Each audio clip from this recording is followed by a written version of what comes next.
How's it going, everybody? This is the Nitty Gritty. My name is Chad. With me is the award-winning Leonard. Right, Leonard? Yes, just recently at the time of this recording, I won 3 awards in the Ohio Associated Press Editors Awards. One was a first place, which is the first time I ever got first place. It was for explanatory reporting, which is basically what we would call on YouTube a deep dive. So it was a story that was a deep dive into cuts that a local school board was going to be having due to some loss of tax revenue. And then I also won third place in public service about a family who needed a wheelchair accessible van for their one daughter. And the first story I did helped them to get that.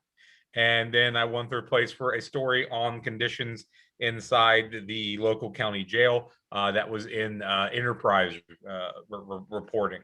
And then those wins helped my paper, which, as I've talked about, is basically just me, win third place in general excellence for our division.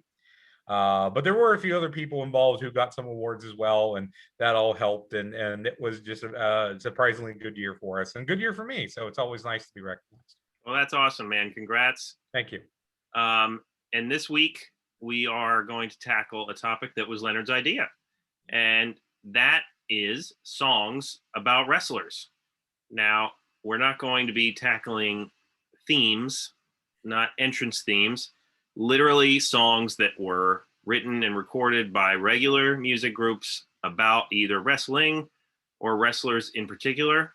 And, if we were to tackle, just the WWE music library is much larger than we might think it is. They have I was looking just before we got on here, they have 47 volumes of music.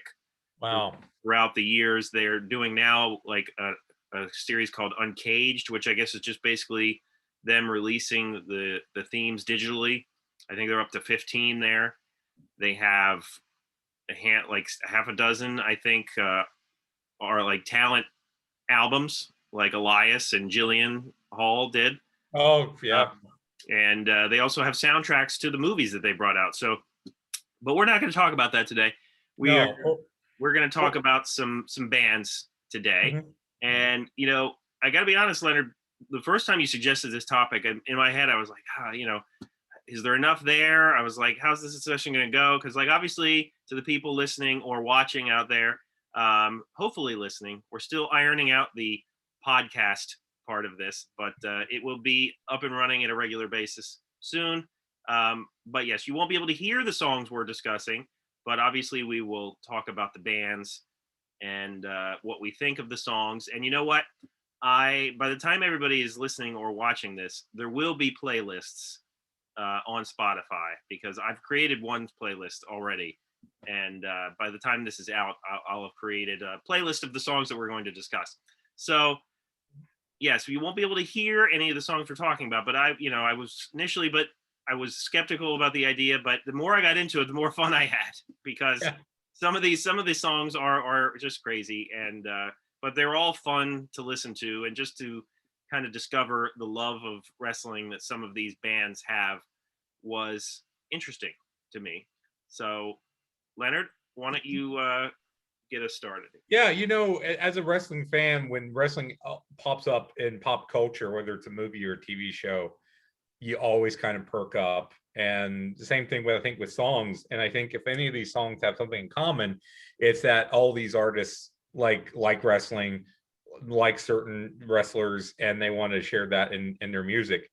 So the first song about wrestling I can ever remember hearing is probably one of the earliest done, and that was The Crusher by the Novas from 1964.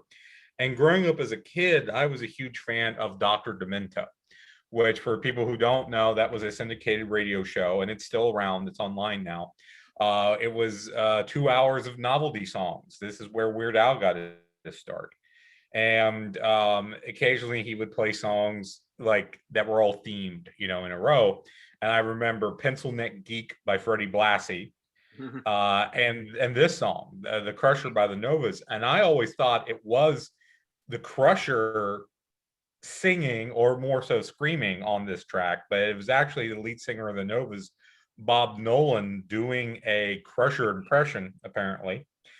And it's him screaming, "Raid, do the hammerlock, you turkey necks, do the eye gouge, you turkey necks." You know, that was the thing about songs in the mid 60s, was they all had to have a dance, like the twist and the locomotion. So this is the Crusher dance. And it has that kind of crunchy garage band sound to it. But at the same time, like, it's almost the vocals is like a pre-punk, pre-heavy metal kind of thing with the screaming. And actually the Cramps, which is a punk group, did a cover of this. And I did find that the Ramones have a song called The Crusher, but it's not the same song. It's not a cover. It's a different song, but also called the Crusher. So that is one of my earliest memories. And I don't know, was that a song that you were familiar with before? I don't know if you're a Dr. Demento fan or what. Well, I know who that is, but I know I was not familiar with the song before, and yeah, the list that I had found before you sent me your list was listed the Cramps cover version on theirs, and as you said, the Novas did it originally. It was a 1964, I believe. But yeah, I mean, when you talk about the word Crusher, obviously that's something that you'll see in a lot of metal bands, either songs or albums. Amon Amarth has an album called The Crusher, not about the Crusher the wrestler, but yeah, I mean, it's a general term, but obviously in this case it was about the wrestler. And the version that you sent, Leonard, I swear it sounded like the Bushwhackers doing like the hey thing, in the middle of the song. But that's not what it was. But yeah, it was a good little song for what it was. Yeah. Oh, and we should mention, some people watching may not know who the Crusher was. He was a stalwart of the AWA. I found out he wrestled from 1949 to 1989, almost purely in the AWA. And he was this beer drinking badass before Steve Austin. And his nickname was the wrestler that made Milwaukee famous, which I thought was funny. So, but I wasn't familiar with the Crusher, but I know him through this song. And another song that I remember from Dr. Demento was Captain Lou by NRBQ, which is from 1986. And Captain Lou was actually the manager of this group, I found out when I was doing research. And that he's on this track. It's basically how much they love Captain Lou and how awesome Captain Lou is. And Lou can be heard in the background, like ranting and raving. And it's fun. And this song, it comes out in 86, but to me, it sounds about 5 years earlier. It sounds like kind of what like the Knack was doing in the late 70s and some of those like pre-new wave groups. So it sounds older than it is. And two, what I was thinking about here, as we're talking music and wrestling, is how different would pro wrestling be if it wasn't for Captain Lou Albano having the Cyndi Lauper having liked Captain Lou, put Captain Lou in her music video. That connects Vince to Captain Lou, to Cyndi Lauper, to MTV, to the War to Sell the Score, which gets us to WrestleMania. Right. So it's unique to think that pro wrestling, where we're at today, and the 80s boom period can all be traced back to the fact that Cyndi Lauper grew up watching Captain Lou Albano with her dad and wanting to incorporate him in. I mean, that's something. She never did a song about wrestlers or wrestling, but she was a huge wrestling fan, and that was a tremendous thing. So that's kind of getting off the subject, but this is just a fun, silly little song about Captain Lou. But yeah, what's interesting is that Captain Lou was such a focal point for that period. But these days, I'll bet you a lot of wrestling fans don't even remember who he is. Especially some of the younger ones. People aren't certainly would, but yeah, no, the song is harmless. Captain Lou gets a little bit annoying there at the end, but it's a harmless song, like you said. It very old school sound to it. Yeah. The two genres I found that seem to have the most songs is a lot of rap, but they seem to be just name drops. Like there's several songs that name drop Ric Flair. Yeah. There's Booker T by Bad Bunny. There's Barry Horowitz by Action Bronson, which I found, which is just him saying, "I pat myself on the back like Barry Horowitz." Right. and that's all there is. And there's not even an explanation of who Barry Horowitz is or anything. But the other genre is like what I would call like post-punk, like late 80s, early 90s punk bands. Right. And there's a lot of them, and they're all like really fast, and they're like a minute long. Yeah. And several of these bands have whole albums devoted to wrestlers, or several songs devoted to wrestlers, and we're going to talk about several of them. But one to start us off is Cactus Jack by Anti-Scene from 1993. And they actually have several songs about ECW wrestlers, including Sabu. And this is, and from the list I found, this was kind of like their best known or their favorite song was this song about Mick Foley. And a lot of these punk songs that we're going to talk about, they sound the same to me. Yeah. I can't understand the lyrics. This song, I can understand them screaming Cactus Jack and Bang Bang. Right. And that's about all I can make out of this song. But if you think about it, there's a lot about wrestlers, especially guys like Mick Foley, that would appeal to these punk bands because of the idea of the hardcore idea. Sure. And a lot of the bands, they had the mosh pits and people were slam dancing and all this. So you can see where especially the ECW guys would appeal to the post-punk sound. Yeah, absolutely. And you know, this group, Anti-Scene, like they have like this vocalist. It's very grizzled vocals. He almost sounds like he could be better suited to like a metal band. Yeah. But yeah, the Cactus Jack song was okay. I actually listened to the Sabu song, Leonard. I don't know if you did. I did, yes. I liked that one better. And you know, maybe it was because the video attached to it was also pretty cool. But and they also they do the Joey Styles "Oh My God" in that song, which I liked a lot. But yeah, no, you're right. A lot of these punk songs, you know, pretty much sound the same. They don't overstay their welcome. They're about a minute and a half, 2 minutes long, depending. Yeah. And yeah, so you know, it's pretty standard punk overall. Yeah, it's mostly just screaming the person's name a lot. Now I mentioned rap, and I know we won't be doing a lot of songs about, you know, that wrestlers done, you know, like John Cena's rap album and stuff. But this was, I think, by your personal request, Chad, to mention "Be a Man" by Randy Savage, which is from 2003. And I owned this album back in the day. I bought it, and I actually have a memory. I stayed at a friend's house, and it was a Sunday morning. We were hungover. His wife is driving. We're in like this SUV. We got the windows rolled down. We're going through a very white cul-de-sac, and we're blaring "Be a Man" out the windows as we're driving through on a Sunday morning, early, like 7 a.m.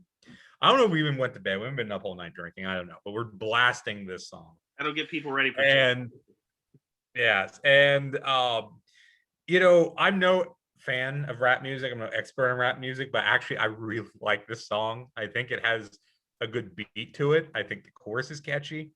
I think Savage's flow is solid. It's a diss track on Hulk Hogan. I think it hits a lot of nice zingers on Hogan. It's a guilty pleasure for sure. You know, to mention too, you know, off this album, he also has "Perfect Friend" about Kurt Hennig. So that's about a wrestler too. But I don't like that song as much. It's slower, so I don't think his flow's as good. I don't think the rhymes are as strong. Right. But actually, "Be a Man," I really like. Like that's the song I would just listen to. Yeah. So I remember when the album came out, and like I kind of dismissed it, you know, because you know, being a lifelong Hogan fan, you know, it kind of broke my heart that they were on the outs like they were, and so I never bought it. But then later on, when I wanted to check it out for whatever reason, it was when we were with 411 Mania, so it had something to do with that. But I then realized, oh crap, this album is really hard to find now. So it's very rare to get a physical copy of this album. Off the top of my head, I do not know if it's on iTunes or not, but to get a physical copy of it is not easy. And I actually did eventually land a physical copy of it.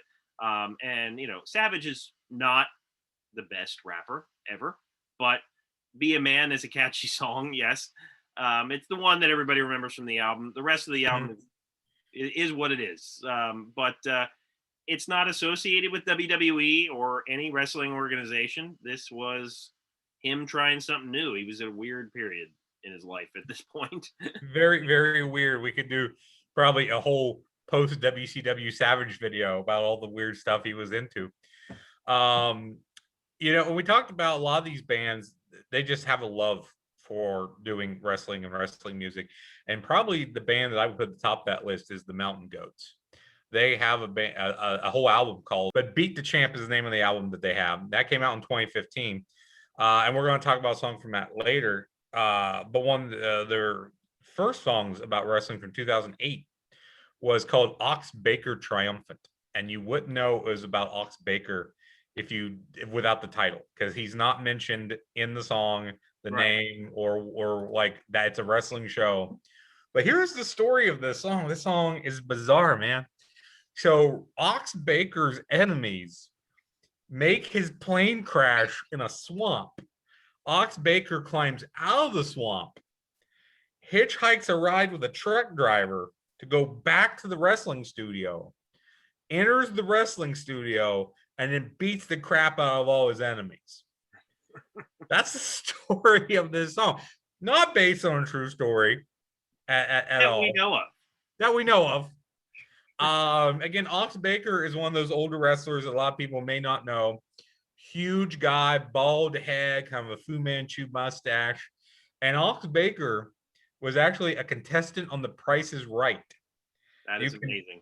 You can find the clip on YouTube that he apparently just wanted to go to The Price is Right, went to The Price is Right, and they put him on. He was in contestants row. He got on stage, he spun the wheel, and he did the whole nine. And Bob Barker is just completely mesmerized by Ox the entire time, and just loves them.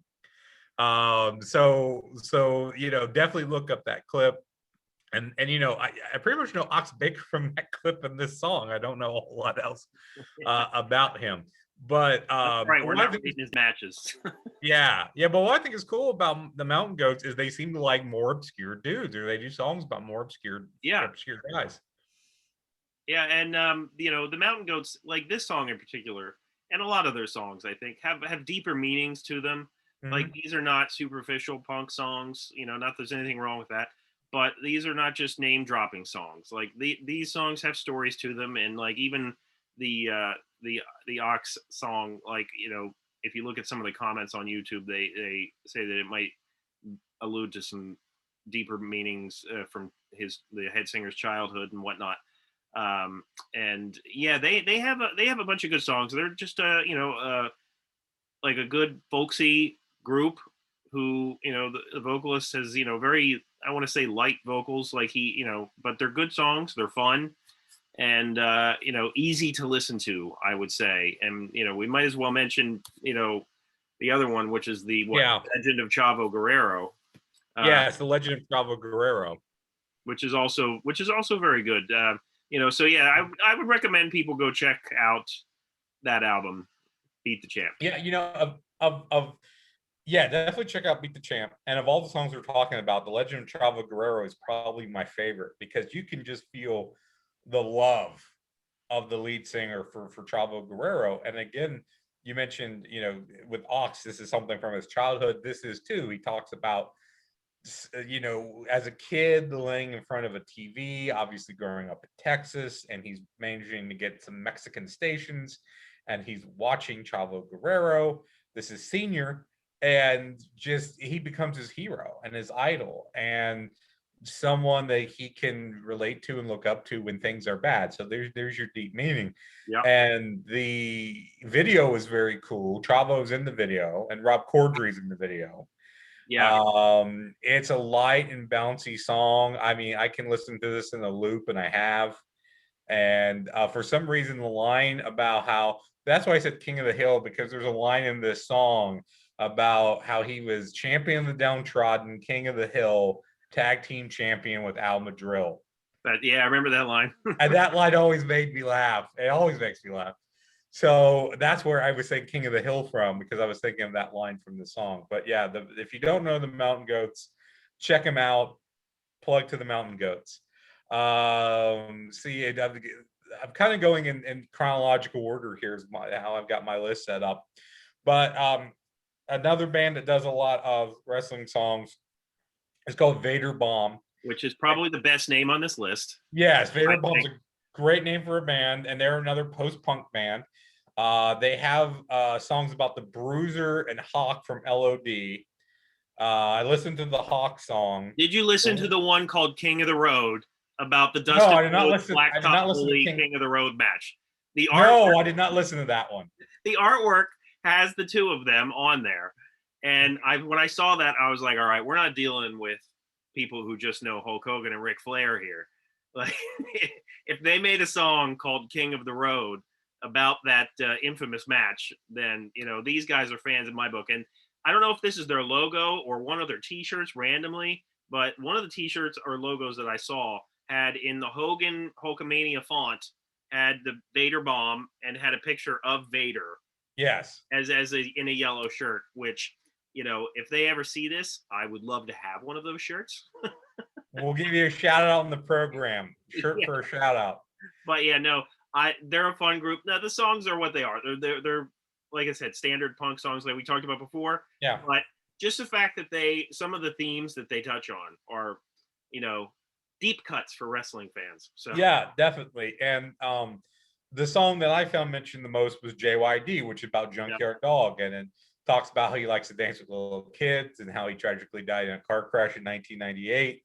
And I know the line there is something like he died in a car crash in 98, which was a fucking awful fate, which it is, but it's comical the way they put it. And the last line of the song is that he's the monkey flipping Junkyard Dog. And I've never seen the Junkyard Dog do a monkey flip. I would love to see the Junkyard Dog do a monkey flip.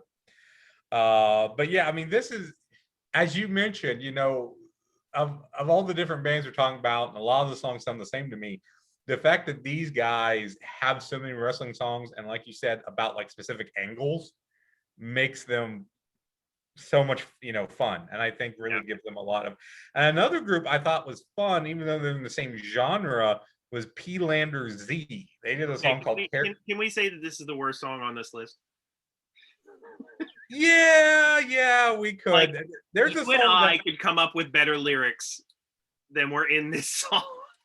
There's a song coming up that I don't like at all, but I would say technically this is the worst song on the list. It is kind of infectious, but that's because it's so repetitive. Yeah. So it's called Terry Punk, and it's a Japanese band, and of course Terry Funk is a legend in Japan, maybe even more than the United States. And it's just them screaming, Terry Funk, Terry Punk, respect, respect, respect, respect. That's all it is. It's just like they were drunk when they came up with this song for sure. Right. Like, yeah, it's 3 a.m.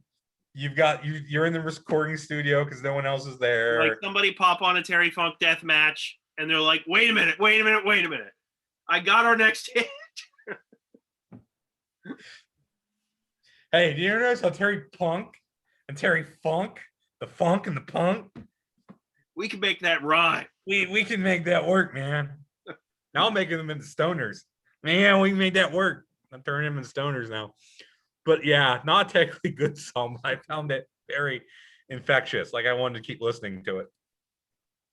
And another similar band, again, we're finding a lot of these, is a group called Cheap Pop. And they have a wrestling themed album called In Gorilla. Yeah. And they have songs about Page, Undertaker, McFoley. I listened to the Page song, but the one I was finding most mentioned by them was called Daniel Bryan Danielson, which I liked because it says that they knew who he was before he got to WWE. Right, what a great people know their stuff. But it's a female lead singer, and one of the lines is, "I really, really, really like your beard." Yeah. I mean, these are songs that only wrestling fans will appreciate. Like if I showed my wife Terry Punk right now and had her listen to it, like she'd probably get mad at me for wasting those 2 minutes. But no, this group I listened to most of the album. I almost finished it, but it was decent for what it was. Again, these songs are not long, but I remember the Daniel Bryan song, but the Undertaker song also was memorable, I thought. So I said we weren't going to do a lot of rap songs, but there is a rap song on here that I don't know how I found it. It was on those YouTube rabbit holes popped up. I know I sent it to Chad when I first found it. It's called Long Limousine by STARCADE. And it's from The video 2017. is better than the song. The video is magnificent. Um, two things about the video. One, it's filled with like strippers who work the Tuesday afternoon shift. And in order to show how rich they are, they got a guy in the background holding a giant stuffed fish. It's like a mounted fish, and he's just holding it to show how rich they are. So the video is hysterical. Definitely search that out on YouTube. But these are two guys who are basically like, you know, us. They grew up in the mid 80s and they definitely love the old school NWA, Jim Crockett Promotions. And they go by the names of Jay Crockett and T. Schiavone. And it's a song with a lot of name drops, but at the same time, they're incorporating the wrestlers into the lyrics. And the song is all about how they want to live like the Four Horsemen. And there's voice clips from Ric Flair and Arn Anderson. And there's just a whole horseman vibe through the whole thing. I will definitely say that I think Schiavone's a better rapper than Crockett. I think his flow's better. I think his rhymes are stronger. Right. You know, watch the video. Like, don't just listen to the song. Watch the video. It's definitely a novelty. The guys know it. All the stuff that they put in here, like they've got the old NWA title belts. Yeah. And at the end of the video, they're doing like the old bumper to commercial from NWA with that music and like, you know, the Earth from space. And I mean, these guys are, and I don't think they did anything else that I could really find.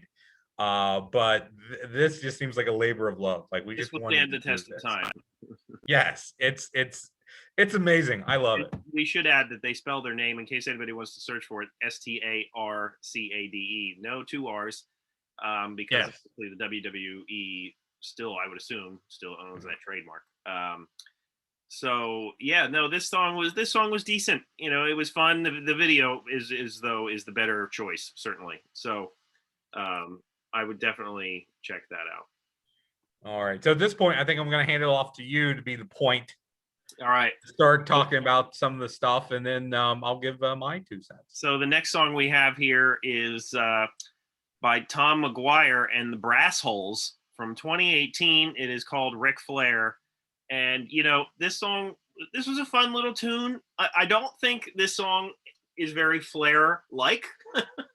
But, again, the video is neat.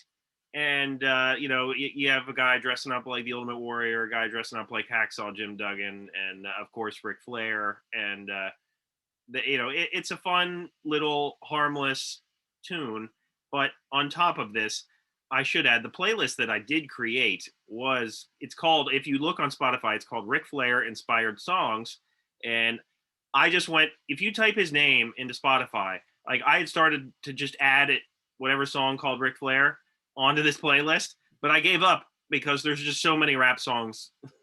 Right. Ric Flair. And I didn't put on, the songs I put on were only if they spelled his name correctly. If they spelled his name R-I-C-K, that told me that those people have no idea who Ric Flair is. And so I didn't add their song to the list. But there are countless Ric Flair songs. Ric Flair Drip is probably one of the more popular ones. I guess that's also like a slang term to refer to maybe a rap artist's flow. I don't know. I could be totally off base. That's what it seems like. The best rap song that I found called Ric Flair, though, would probably be by Killer Mike. He's in the group Run the Jewels now. That song was very good. A lot of the songs, either they just name drop Ric Flair or they'll have a recording of a Ric Flair promo to bookend the song itself, as does the one by Killer Mike. But yeah, there are so many out there. He is a very popular figure in rap culture, and it's easy to see why. He exuded confidence and sported fancy cars and pretty women and jewelry and nice suits and shoes and all that kind of stuff, which a lot of those trademarks you will find in rap videos, obviously. So yeah, he has his own subgenre almost in rap. But what did you think anyway about the Brass Holes? Yeah, well, that's one reason I kind of went with this with the list I put together was because it wasn't one of the rap songs, but it was also about Ric Flair. It's sort of that post swing because swing came back in the late 90s, but it's big, it's brassy. I like the horn work on this. It's another song that's fun, it doesn't really take itself too seriously. I like all the references to Flair. There's some autobiographical stuff like how he was in a plane crash and he got hit by lightning. I had looked that up. That was apparently true. He was struck by lightning, and I believe was also in a plane. And it's just I think a good tribute to not only who Ric Flair was, but like the attitude and the style, which I think is what, as you mentioned, a lot of the rappers are into. But it kind of does that in a bit of a different way. And I like, I like crooner stuff. I like Frank Sinatra and Dean Martin, Sammy Davis Jr. and all this. Right. And this is kind of a through line, a modern take on that type of sound. And so I actually really enjoyed the song. All right. So next we have the song Alexa Bliss by Bowling for Soup from 2020. This is pop punk. A good pop. I actually knew this song before we even started talking about this topic. I remember the video because Alexa Bliss is in the video, and it has a weird science vibe to it, and it's a good video, a solid pop punk song. Not much more I can say about it. I'll watch any video that has Alexa Bliss in it. What do you think? I actually I don't like this song. This is maybe the most famous band that we're talking about because they had a hit in 2004 with 1985, and they had a song before that in 2002, which is probably their second most well-known song, "The Girl All the Bad Guys Want," which apparently is Alexa Bliss's like favorite song, and she loves this band. And they found out about it, and then they read her Wikipedia page, and then they wrote a song. Because it's not a good song. It's just, hey, Alexa Bliss does this and Alexa Bliss does that. And they even admit in the song, we had no idea who she was, but some hot chick likes us, so we're gonna write a song about it. Like they pretty much say that in the song. And it does, like, they haven't progressed musically in 20 years. Like I hadn't heard anything from them since that time when 1985 and The Girl the Bad Guys Want came out. I knew both those songs. This sounds exactly the same. Yeah, most pop bands they pretty much remain consistent to their sound. Yeah, so I didn't listen to anything else currently from them. I listened to the song, and yeah, I didn't particularly like it because it just felt like they were trying to cash in on, oh hey, this hot wrestling chick likes us, let's do something. So I didn't care for it because it again didn't seem like they were fans. It was just seemed like, oh, let's cash in. So Leonard, why don't you talk about the Barry Horowitz song, because as I'm realizing it, that is one song I did not get a chance to listen to. Yeah, well, I just kind of mentioned that because I was looking for wrestling songs. This came up, and I was like, somebody did a song about Barry Horowitz, and it's not about Barry Horowitz at all. It's by a guy named Action Bronson, and it starts off with a clip of like an announcer announcing Barry Horowitz, and it's just about how, like a lot of rap songs are, it's the rapper saying how awesome they are and how great they are. And the only reference to Barry Horowitz is in the chorus. He says, I pat myself on the back like Barry Horowitz, or something of that nature. And that's it. Like, it's not about Barry Horowitz. It's just him about how great he is. And the one Barry Horowitz reference. So I don't even know what it's called, Barry Horowitz. I don't think that's a title that's going to sell a lot of albums for you. But it was fun that he, and again, we talked about, like, do you know or do you know? Right. And I think to know Barry Horowitz, that says, at least as a kid, he probably grew up watching wrestling. And even as a kid too, Barry Horowitz was a total jobber. But I knew who Barry Horowitz was, and I kind of liked Barry Horowitz. He had suspenders, and he would pat himself on the back, and he made an impression. So again, my problem with a lot of these rap songs is they're just name drops, and that's what this was. I mean, it was fine for what it was. I think Action Bronson's a fine rapper of this current period. But yeah, I mean, it's just, I pat myself on the back like Barry Horowitz. And somebody needs to make an album all about jobbers and see how well it sells. Yeah. Like track 2 after Barry Horowitz could be Iron Mike Sharp. Mm-hmm. and then what's the guy's name? George South. George South would be a good one. Dusty Wolf. All those songs. Somebody out there needs to get on that. Rusty Brooks. So, Leonard, are we going to talk about Wimp Busters before I get to some of these other songs? We can. I just threw again. I'm researching wrestling songs, and it comes up "Wimp Busters" by Jerry Lawler, and I'm like, see, this is one of those Elvis Speedway situations for me, because you were like, "This is the greatest thing ever," and then I turned it on, and I'm like, "What in the hell is this?" It's the worst thing ever. It is. So it's a Ghostbusters parody, and I never heard of it. So it's a Ghostbusters parody. It's from Memphis, so it'd have to be around 84, 85. And it's the exact music to Ghostbusters. It's like they just stripped the vocals off the track. It's the exact same track. And it's basically the same lyrics, but just with Jerry Lawler saying Wimp Busters instead of Ghostbusters, and how he's going to beat up all these wimps. And the music video is like a copy of the Ghostbusters music video. And the thing that amused me was, instead of ghosts, the woman in the video is being plagued by Jimmy Hart. Right. You've got like this disembodied Jimmy Hart head coming after her, and it's hilarious. So, not about wrestling, and then we said we were going to talk about songs that wrestlers have done. That could be a different show. But I came across this, and again, if we do that show, we're not going to mention Wimp Busters.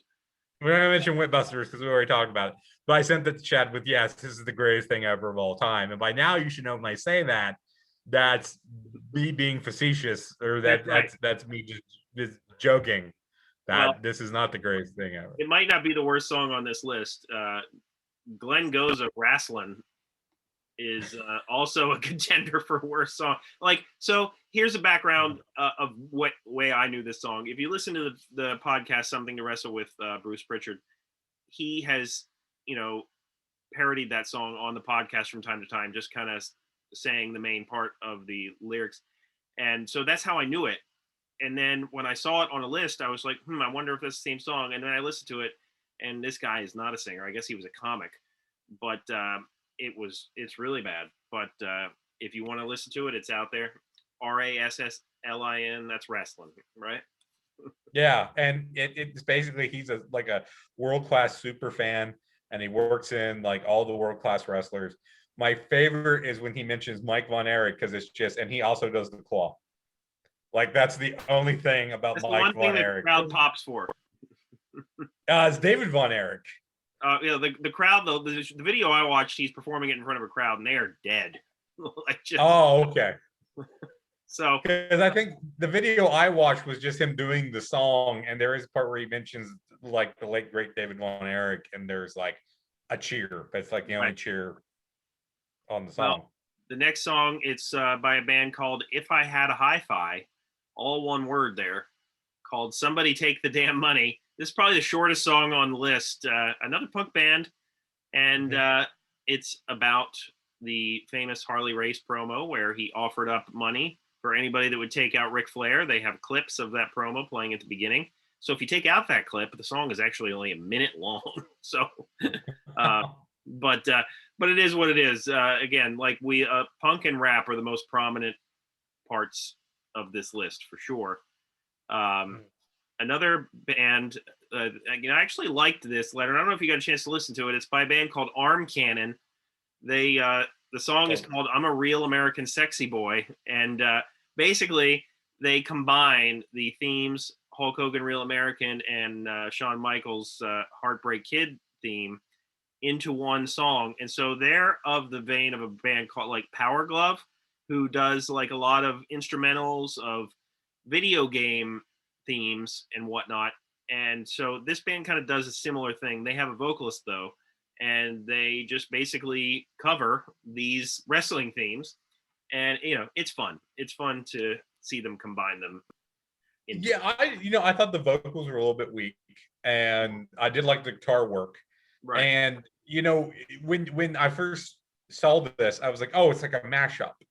But it's just a medley. They do song A and then they do song B, which I was thinking they were going to sing like, I'm a Real American over the Shawn Michaels theme or vice versa, something like that. Because you can find a lot of YouTube videos where people are taking lyrics from one song and putting them over the track of another and such forth. And so I think that would have been more fun. But you know, I did enjoy this for what it was. And it was certainly a different take on both those songs. Well, the next song we have is probably the best band name of this list.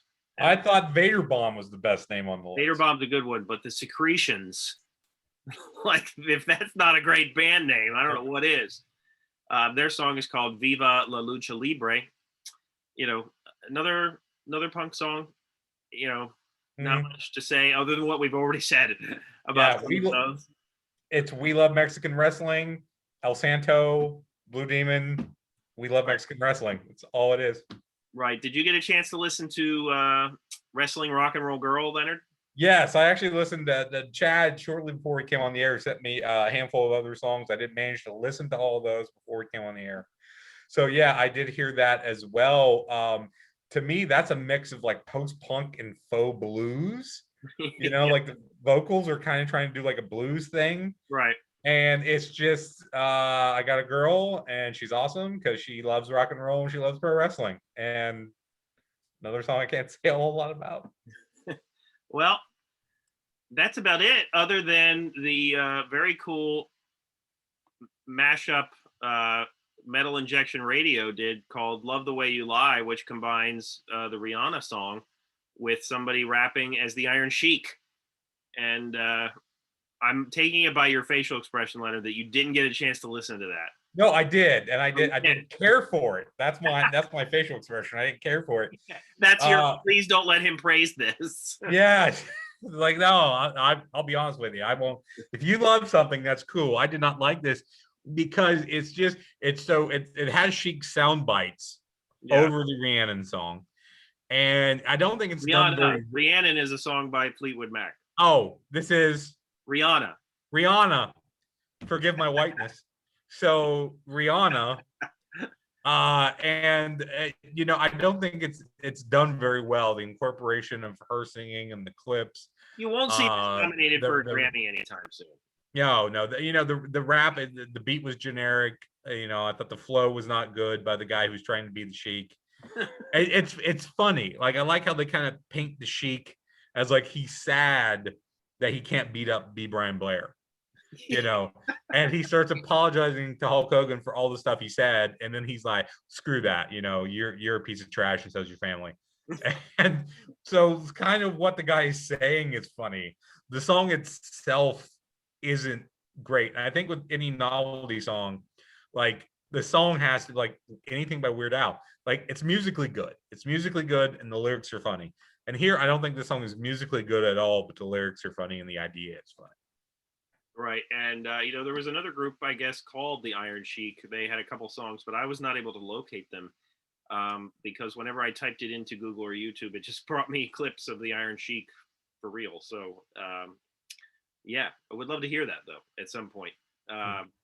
But, yeah, Leonard, do you have anything else to add before we wrap up? I mean, Leonard and I both share a love of music and wrestling. So this was a fun topic to tackle. And like I said, I already have the Ric Flair playlist up, Ric Flair inspired songs on Spotify, and the other one we will put up as well. Yeah, you know, for copyright reasons, you know, we really can't play the songs here. So that's why I thought this was kind of a difficult one to do. But I encourage everyone to go listen to those. If you know some of the songs that we didn't mention that maybe are out there, be sure to let us know, because I'm sure there's a ton more. Yeah. Because again, like Chad said, when I first saw this, I'm like, oh, well, I know about like 7, 8. Right. That's enough. We can do 20 minutes on that. That's fine. And then the more I researched, the more I found. And again, we're not talking wrestling themes.